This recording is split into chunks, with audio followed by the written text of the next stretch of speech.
Becoming a diva by divorce wasn't exactly what Ivana had in mind when she became Mrs. Donald Trump. But the public failure of her marriage didn't stop New York City's most famous divorcee from landing right back on top.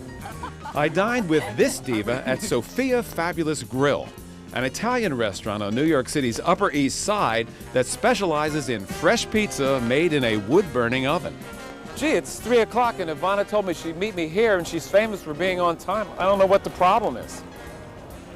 Bill, you said we're going to meet inside. Hi. She's right. Let's have lunch with Ivana. Let's go. Ivana, welcome to the corner table. Thank you very much for joining us. Thank you. Now, I want to know one quick thing. We got Italian here. No Czech food? No Czech food, no. No goulash? No chicken picnic? I know, you make me cry, okay? Nothing like home. Second best thing, Italian food, okay? Why this pick? You just love Italian food? Love it, yes. Good. Italian food and Italian people. Thank you very much. Oh, you're starting out with some buffalo mozzarella, prosciutto. Prosciutto. Oh, that's enough. Yeah, look at that. Fabulous. Look at that. Filet mignon with grapefruit. Yeah. When you were a little girl growing up, could you have imagined this life that has turned out this way for you? No, you can't. You know, if you don't experience something, you cannot imagine. You know, I was always very happy child.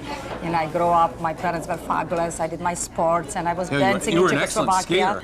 And I was a skier, And dancer too? Very good skier. Yeah. And you cannot imagine that now. But you know what you do, you go and you go to different countries and you adapt and you have a good time. You are very well known for having survived, obviously one of the most high-profile divorces of the century. I mean, if you had to list, like, say, the top 10 high-profile divorces, and you survived it and flourished, there are a lot of people watching right now who are going through something similar to what you went through. Acrimony, maybe they're not in the newspapers every day. What do you say to somebody who's just on the floor with anger? Well, I tell you, don't lie down and die. That's number one. And I always say the best is yet to come. And the best was yet to come. For our entree, I talked Ivana into getting her perfectly manicured hands a little dirty by making me pizza Ivana style. Because you're going to actually eat it. If you die... I am going to eat this. If you die, it is not my fault, okay? She added buffalo mozzarella, artichokes, olives. Let's go to the olives. That's just a Mediterranean influence from your yacht. I can see you eating olives on the top of your yacht, cruising along the Amalfi coast. Killing the sharks, you know. It's over the board here and there. You kill a few fish. Ivana wisely kept the anchovies in the center and added fresh tomato and basil. Then John, the pizza chef, put it into the 350-degree wood-burning oven. 3 minutes later, Ivana's creation was ready. Almost. 3.5 minutes in that oven. And it's not finished, I'm not finished, you have to do the decoration. I always like to decorate. A little bit of the fresh basil right up there. And you have the... I have Italian branzino, which is sea bass, commonly known as a sea bass in America. It's a wonderful fish. And I go with my boys, we go on a yacht and we go and we specifically with spearfish.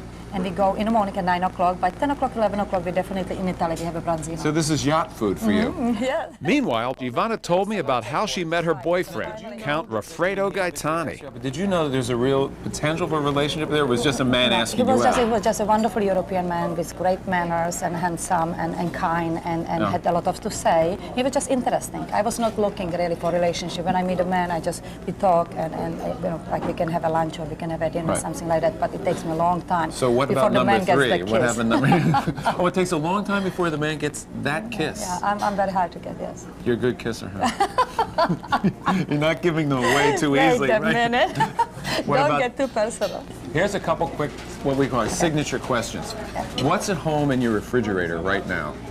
What is in home? Yeah, open the door and tell me what's inside. I will tell you exactly. I have a lot of fruit there.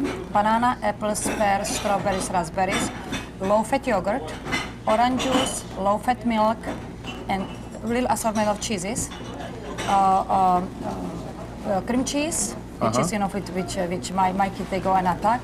you know, here and there salami, which they attack, which I don't. Salami in the back? Yeah, little tomato and maybe lettuce. Oh, it's good. And bottle of the wine, of course, and bottle of the champagne. Must have wine and has to be champagne. It's chilled out Ivana, there. so someone could stop in. Yeah, San Pellegrino and normal water. All right, now we close the door. What's on the refrigerator? Everybody has things on the refrigerator these days. What's on your refrigerator? Well, you know, my children, they have the little pink piggy up there not to eat. Pink okay? piggy. Yeah, you are fat, don't eat. and I have on the refrigerator the 3 lines. I'm not getting married. I'm not getting married. I'm not getting married.